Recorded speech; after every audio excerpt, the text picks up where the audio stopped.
You're still watching the AM show. Now, Ghana's rivers and water bodies are rapidly disappearing due to illegal mining activities. We all know it. It's galamsey. Now, this devastating practice has escalated to the point where the country's future access to clean water is in jeopardy, with fears mounting that Ghana could soon be forced to import water. This morning, we bring you a JoyNews Hotline documentary, Poison Rivers, produced by our features editor, Richard Kojonyako. And after that, we have a conversation to elaborate on it more. Enjoy.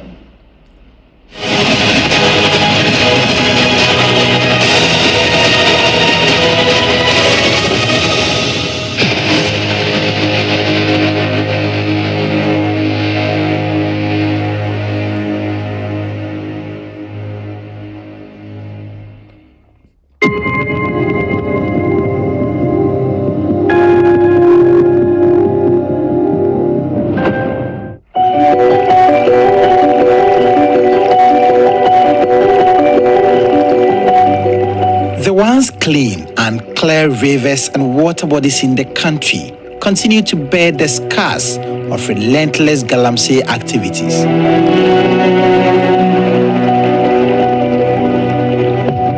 These illegal mining operations have turned clear, sparkling waters into a murky poison flows choked with toxic chemicals. The rivers, once the lifeblood of the people, are now shadows of their former selves, their banks eroded with their death, destroyed by the creep of gold extraction.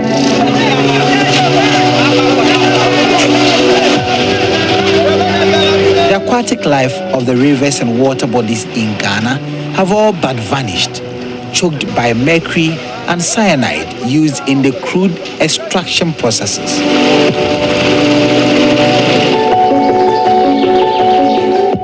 Fishermen who once relied on these rivers now stand helpless on the banks, their nets empty and their hearts heavy with the loss of their livelihoods. The rivers, once a source of sustenance and joy, have become a symbol of despair and destruction.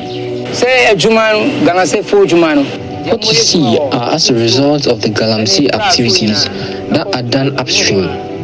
All the silts are washed down here. They have destroyed our livelihoods. This has left us struggling in this town. Our fishing business has gone down. All we can boast of now is empty nets.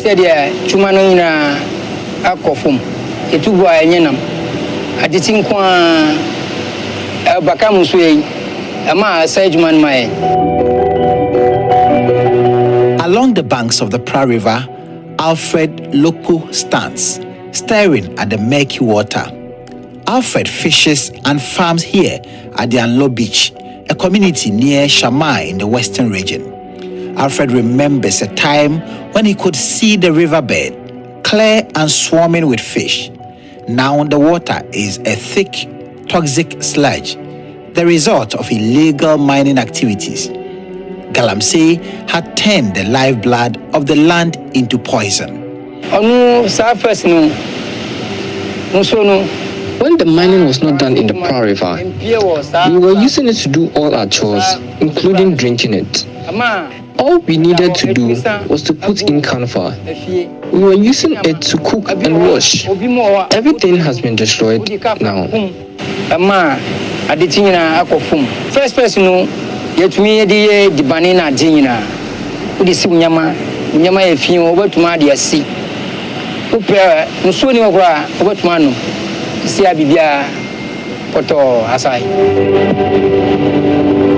Alfred laments the loss of their livelihood, describing the daily struggle to secure water for drinking and household chores as a relentless battle. Ebi Abula, Bakadia say Asai, Unuma Abaha.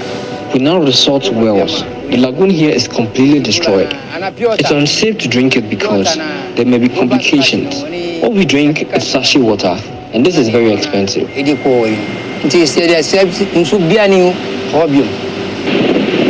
Just on the other side of the river is Francis Kofi. Francis appears unfazed by the destruction caused by the galamsey activities and still feels there could be life in the river. Okay, Jimmy, I check at a career.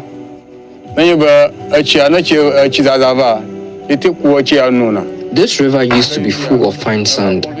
We could drink from it when it rains. But now, due to the galamsey activities, the river is polluted. We cannot drink nor use the water for any domestic activity. We also used to do small fishing here, but the fishes are gone. We are struggling as we have to depend on the well or rainwater in the rainy season.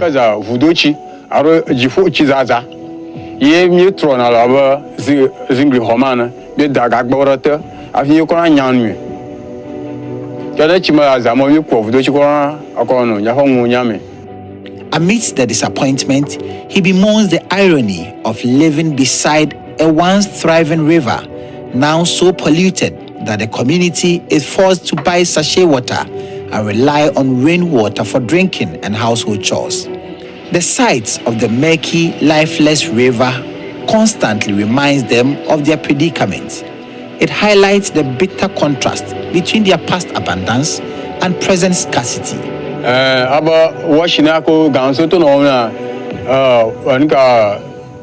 Because of the washing done by the galamseyers, the river is filled with chemicals, weeds, and mud. The fishes are all gone due to this situation.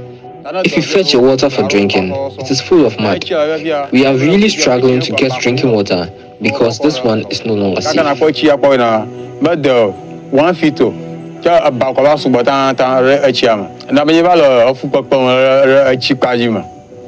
Sandwiched between the vast expanse of the sea and the winding Pra River, the Anlo Beach community faces a dire predicament. Here, fishermen and farmers once thrived, drawing sustenance from both water and land. But now, they are caught in a harsh double agony.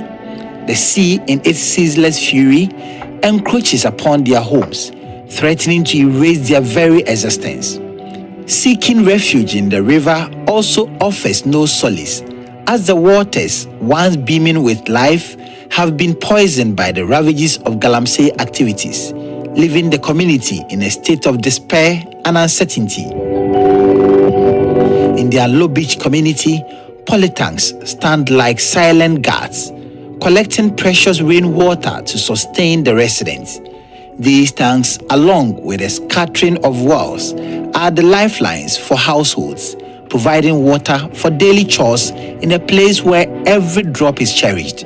Despite the increasing cost of the sachet water, the community is forced to rely on it for drinking, a costly and unsustainable practice.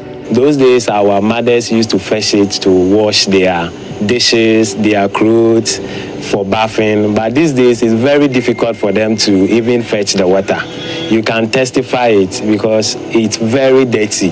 Daniel Fiase is appalled about the lack of action to deal with the menace of illegal mining that is wiping out their livelihoods. For now, what we have adopted is to get a community well, so that one will help us.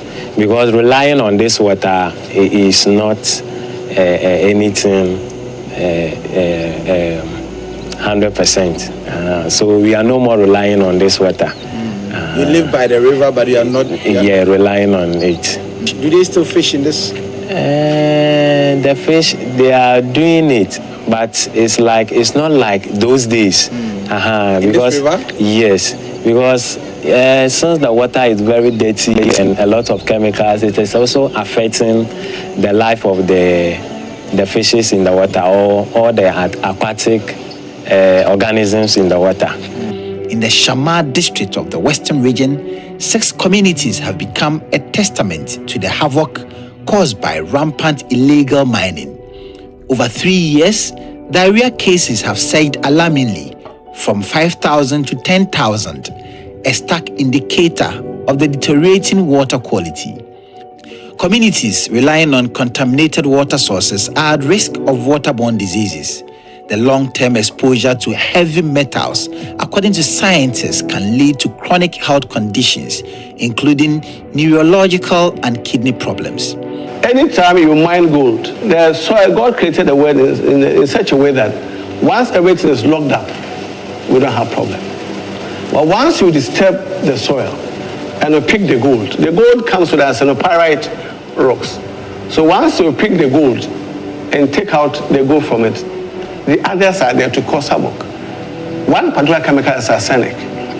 Those days, arsenic was used as pesticides, weedicides. These arsenic are always with the gold mine operations. People use mercury in extracting the gold. Mercury is also another problem. Once you apply more fertilizer, you are adding more cadmium into the environment. And these are all carcinogens. They can cause cancers, they can affect our kidneys, they can do whatever they are there to do. But these are heavy metals, they are metals. Even though it's so easy to clean them up, there's a possibility to clean them up.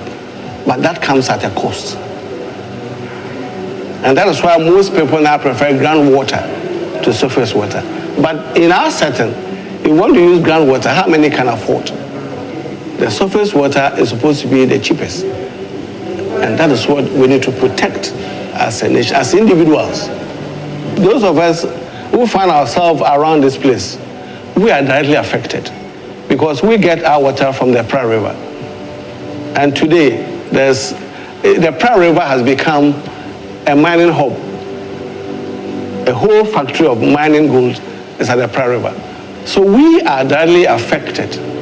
Even though all the water bodies that have been abstracted by Ghana Water Company are affected, we are the most affected. Look at the color of the Pra River. It's no longer a river, it's become a mud, more or less, with all these heavy metals and the mercury. And so it becomes a problem if we want to use it directly. But even the sachet water, we don't know how they are backed. Whether it's the same tap water that they go to hide somewhere. Everything is possible in Ghana and do that. So to avoid this, we need to come as a nation to look at all these things, and together we find a way to clean the water and for all of us to get good and safe water to drink. Professor David Kofi Suman, an esteemed environmental scientist at the University of Cape Coast, sounds the alarm on the relentless galamsey activities ravaging Ghana's rivers and water bodies. With a deep sense of urgency, he highlights the catastrophic impacts of chemicals seeping into these waters, posing a grave threat to the health of countless Ghanaians. You see, those days when we clarify water, we use just the water stands for some time and the sediment drops and it becomes clean without adding much chemicals. Today, because of the nature, it's mud. It's not water. They are squeezing water out of mud.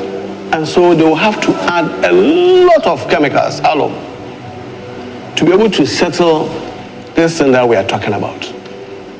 And apart from the cost implication, even our own health, because every chemical is dangerous, even water is dangerous. That's why we are all concerned about water today. The amount of chemicals they will have to add before we can get clean water. And they are not at their level. They are operating far below their level capacity. Because with this situation, you can't even get to 60% of your capacity. They are always working beneath the capacity which they are supposed to be. So water company is overwhelmed. And they have to produce water at all means for us. No matter what the cost, you have to produce the water for us. And so the issue is a bit complicated. We have done the research. We know what is in the water. Heavy metals are there. Pesticides are there. Pharmaceuticals are there. Endocrine disruptors are there. So how do we get it out? For Professor Suman, the toxic brew unleashed by illegal mining is a ticking time bomb, endangering lives with every drop that taints the once pure rivers. If you go to our hospitals, majority of the problem we have at the hospitals are emanating from environmental issues. I think it's about the time that media brings them out. Because if somebody is getting kidney problems and whatever, it's basically through what the person ingests into the body. Whatever goes in the human body. So what is it that is getting into ourselves? What are we taking in? the food, the water, the air, the soil on which we are growing our plant. So this is a serious issue that we have relegated it. Nobody talks about it.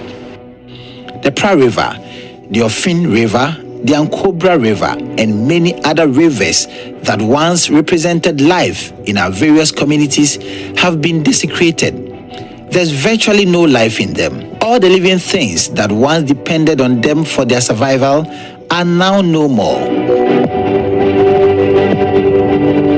Traditional norms and customs once acted as vigilant guardians of our water resources, shielding them from human encroachment and pollution. These water bodies were revered as sacred abodes of gods and ancestral spirits, untouchable and protected by cultural taboos. This reverence ensured that rivers, lakes, and streams remained pure, untouched by the hands of those who desecrate them. Now these age-old practices have faded into memory. The sanctity once accorded to these natural treasures has been overshadowed by the allure of monetary gain. Sacred waters, once no-go zones, are now vulnerable to exploitation. Their purity sacrificed at the altar of profit. What was once protected by deep-seated respect for tradition is now undermined by the clinking of coins as the sacred is sold off piece by piece. The Ghana Water Company continues to post challenges affecting the processing of water for the consuming public. At their water treatment plant here at Sechahiman, illegal miners continue to mine very close to the intake point of the company.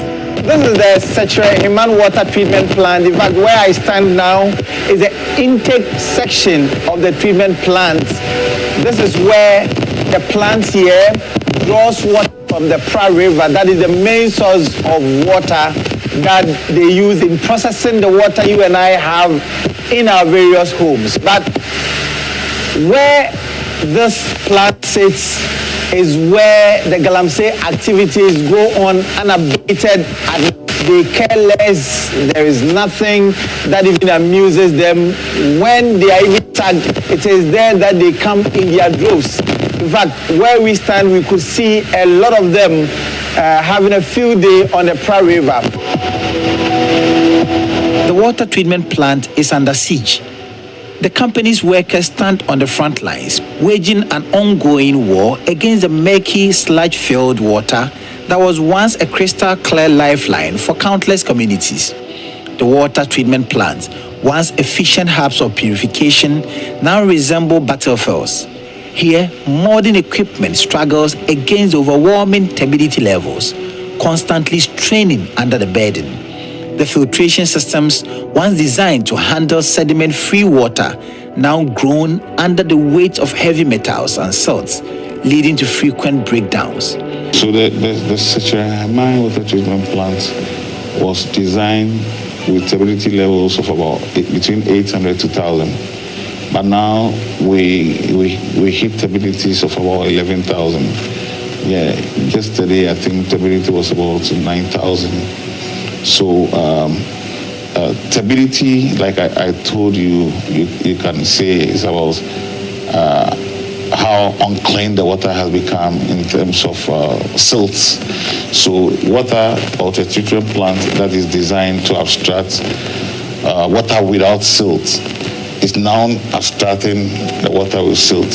So you abstract the water.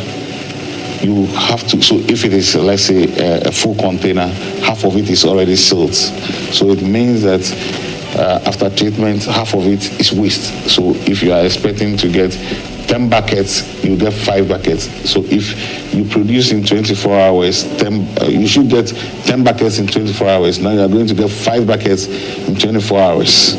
So definitely you will get less water to supply to the people.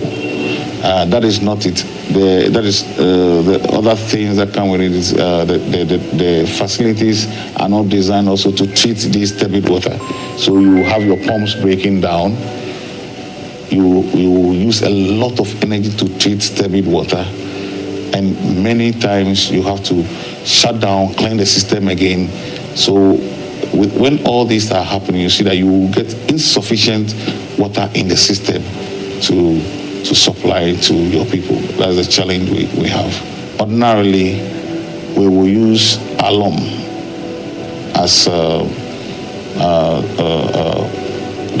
conventional coagulants. Or now we use a more expensive chemical, which is like 4 times expensive than alum. A polymer is very expensive. So water treatment cost is really going up. As I said, apart from chemical costs, you are breaking down your pumps very often. Central Regional Manager for the Ghana Water Company, Eric, said Itiapa reviews the challenges the company continues to grapple with in their bid to process water and pump into the homes of Ghanaians. The pumps over there were supposed to last minimum 40 years. This is the 3rd time in 12 years or so. I think about 14 years, 2008 to now, 14, 15 years, that we are changing it. So something that should last 40 years, 10 years is gone. So you can see what is happening now.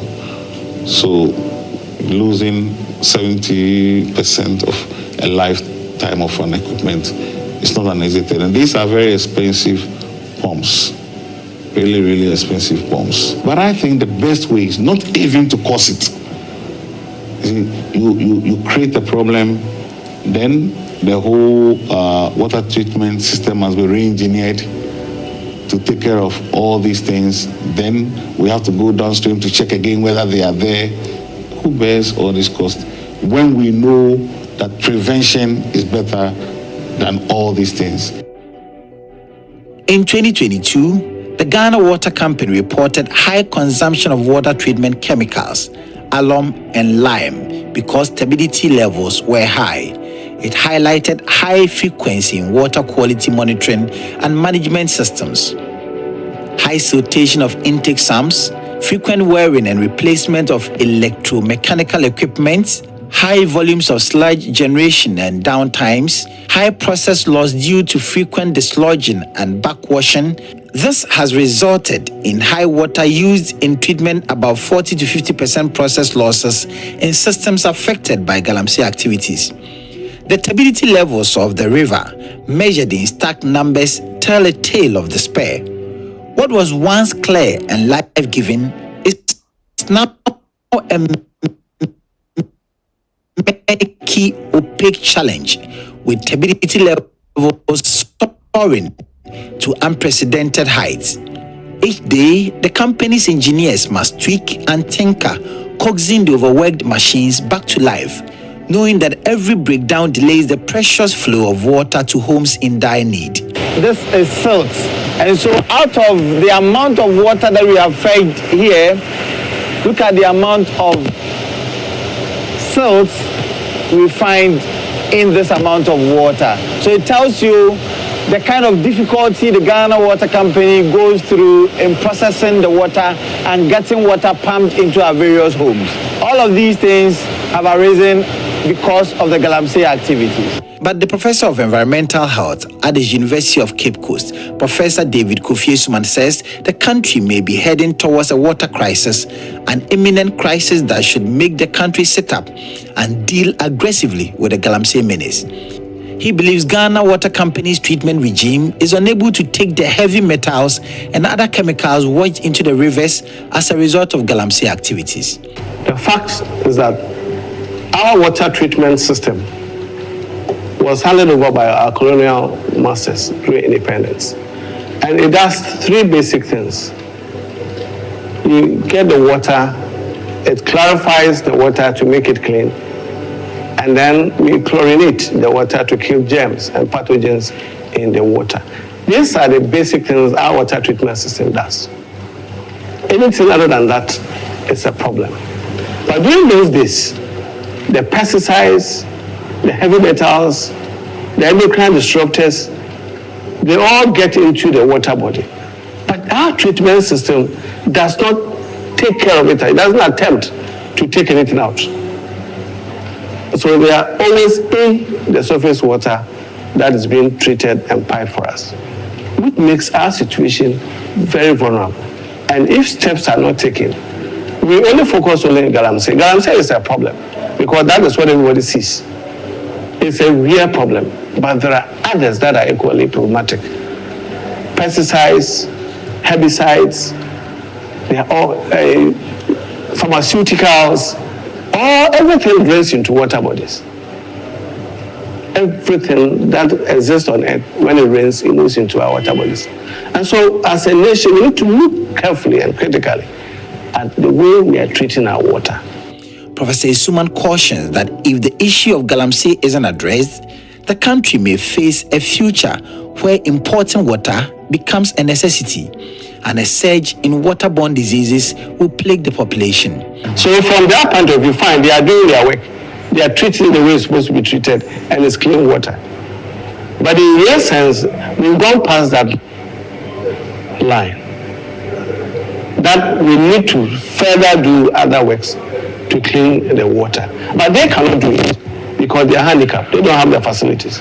So if Ghana now thinks that we have used this system for about 70 years or 60 years, we need to change it. Because there should be proper monitoring and evaluation of whatever we do in a country. Let us properly evaluate the treatment system handed over to Ghana Water Company and find out whether it is fit for purpose for today, the 21st century water treatment systems. Despite the odds, the Ghana Water Company perseveres. The treated water, painstakingly processed from the sludge, is finally pumped into the homes of hopeful residents. But the struggle is evident in every drop. The water, although clear to the eye, carries the heavy weight of a journey fraught with threats of contaminants.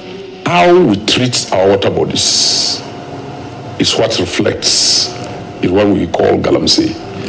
If we had the passion for protection of our water bodies, some of these things would not even come. And so it is not just the galamsey, it's all human activities. I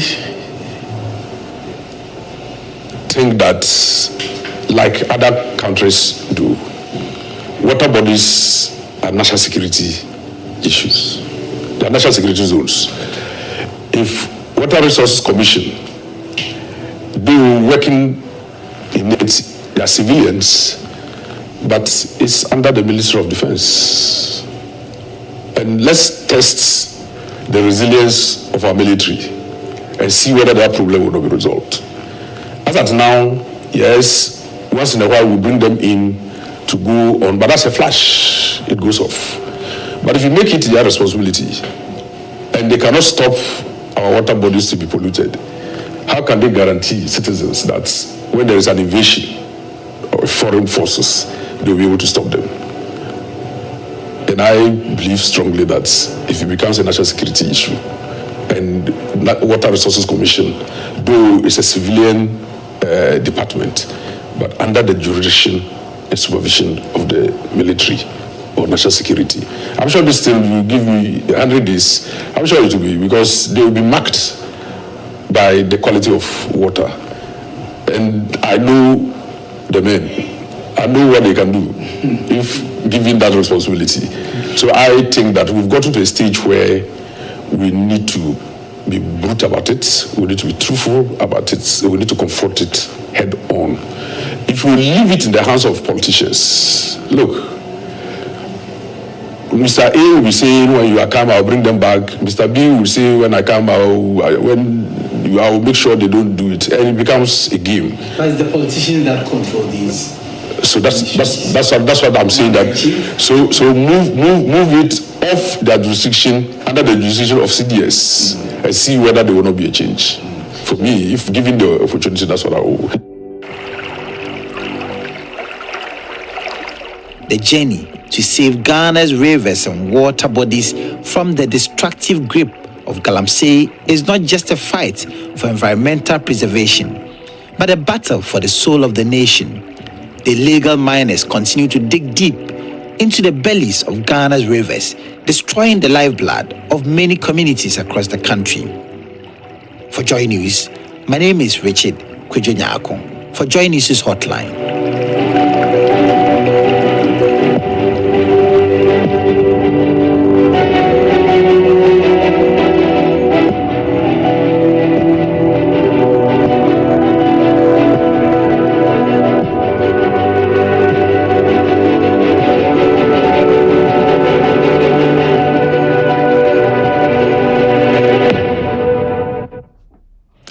I don't know how you feel about this, watching this documentary detailing where we are now with our water crisis, and potentially in the future we could be importing water. This is devastating to even think about it. But let's discuss this. In the studio with me is Dr. Bob Alpha. He's Executive Director at the Water Resources Commission. We also have Awula Serwah, Coordinator for Eco-Conscious Citizens, and Vincent Opong Asamoah, the Ranking Member for the Works and Housing Committee. But first, I want to speak to Erastus Asare Donko. He's editor at Love FM in Kumasi. Erastus, many thanks for your time this morning on the AM show. You have documented the impact of galamsey on our water bodies extensively. First, I want to take your impression on this documentary, and can you describe the most striking things that you have seen in your activities so far? Thank you very much. And we had started documenting this, what is being said now, way back 3 years ago, when we went to the Dabuase intake point of the PRA, and we fetched samples. We also tested them to reveal the heavy metals that we have across them in the country. From the PRA River, we've been going on it from Chifo Prasto, Chifo Kotoche, and Chifo Etimokwa areas where Chinese miners are polluting directly the river source. And so we have been talking about this for a very long time, and we have been drawing the attention of the country to it, but no action. If we had acted 3 years ago, we wouldn't have gotten here, because it started around 1,800 NTU when we first went there. It came to 7,000. We did reports on it.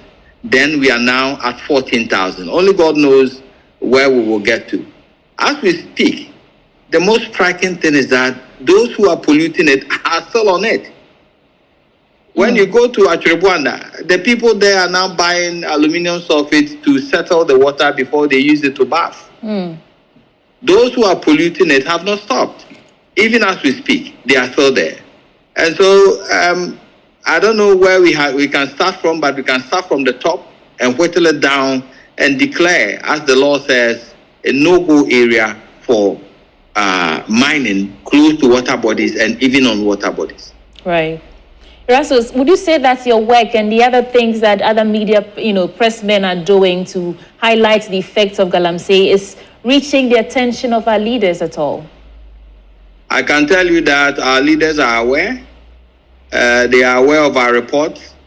They also get reports from the BNI almost every single week on the pollution levels. Those who are polluting it, we are reliably informed that there are reports that are filed from these security agencies on a daily basis, and so they know. And it's time for them to act, because we do not have the law in our own hands to do this. Right. The only person entrusted with the law is the president and the government. Erastus, thank you so much for joining us. And let me come back to the studio with me. Doc, many thanks for your time here. So like Erastus was saying, we started from 1,800 to 7,000, and now Ghana Water Company is reporting 14,000 NTU. Paint a picture for me of the state of pollution, turbidity of our water bodies, and how this serious problem has evolved over the years. Thank you very much. I think the picture is very clear for all of us to see.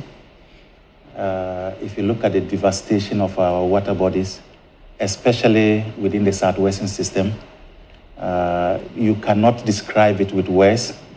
It is heart-wrenching. In fact, sometimes if you see it on pictures, it is a bit milder than if you go to the field. So these photos don't These even do photos justice don't actually to... depict the actual situation on the ground. We are running into a crisis when it comes to water resources, especially within the southwestern area.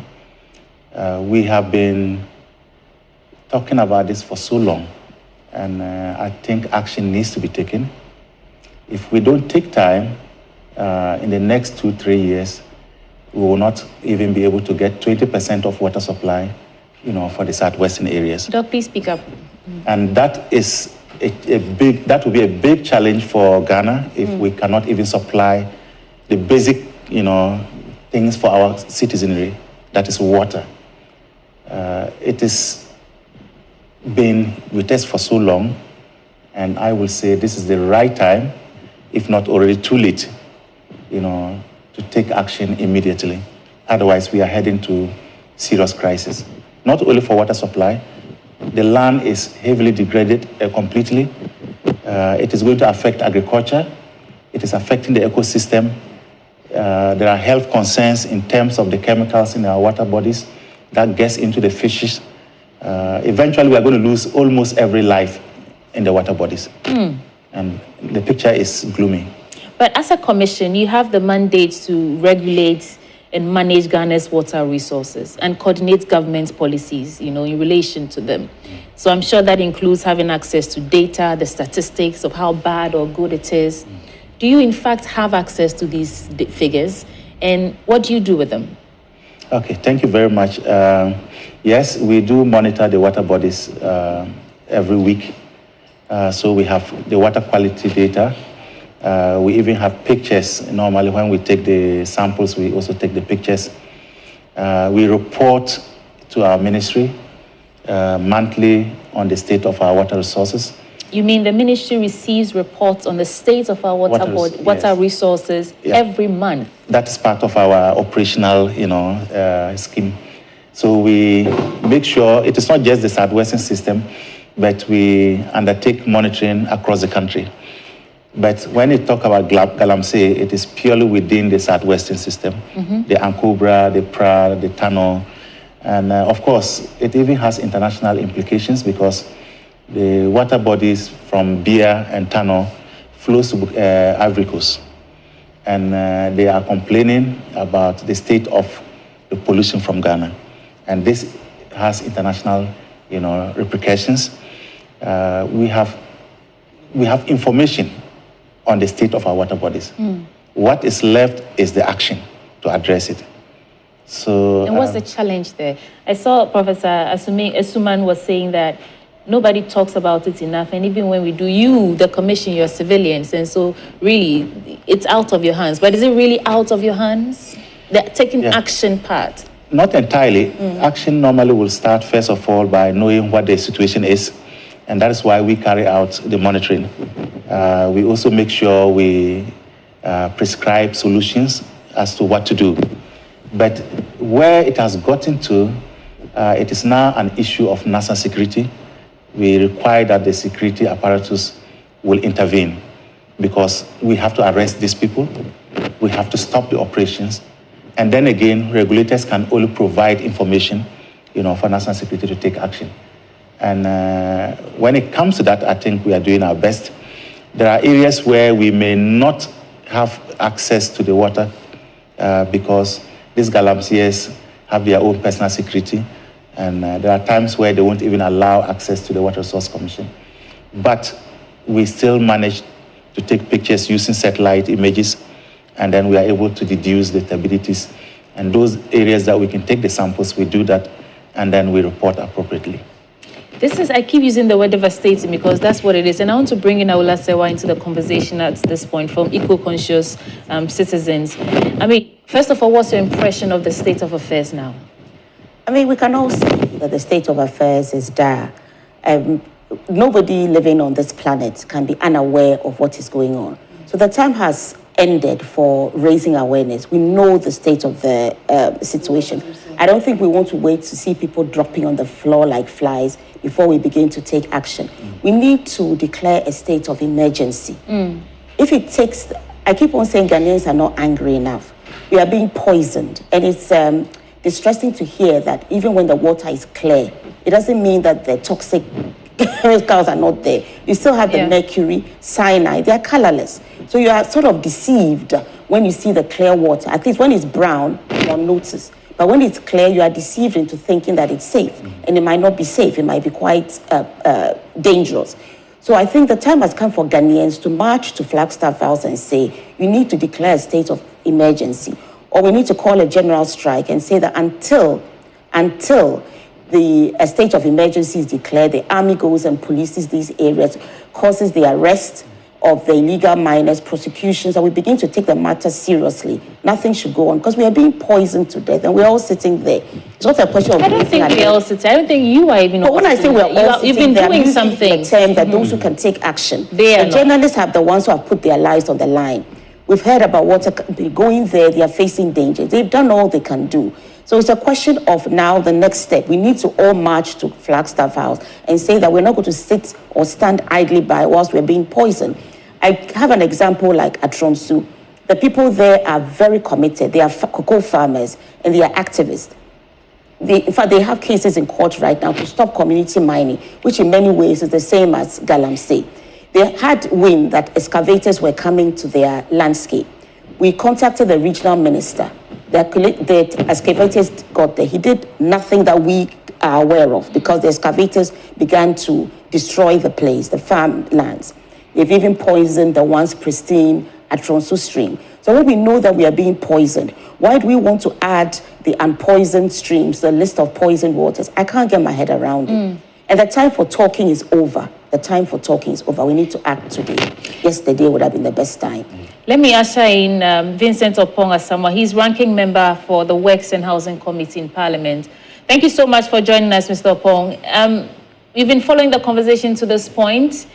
From what we now know, the ministry in charge of our water resources receives reports every month on the state of the devastation that galamsey activities are causing on our water bodies. What's your take on the matter? Drinking. But how safe is the sachet water you buy on the streets? Drinking with suspicion. A JoyNews Hotline documentary coming soon.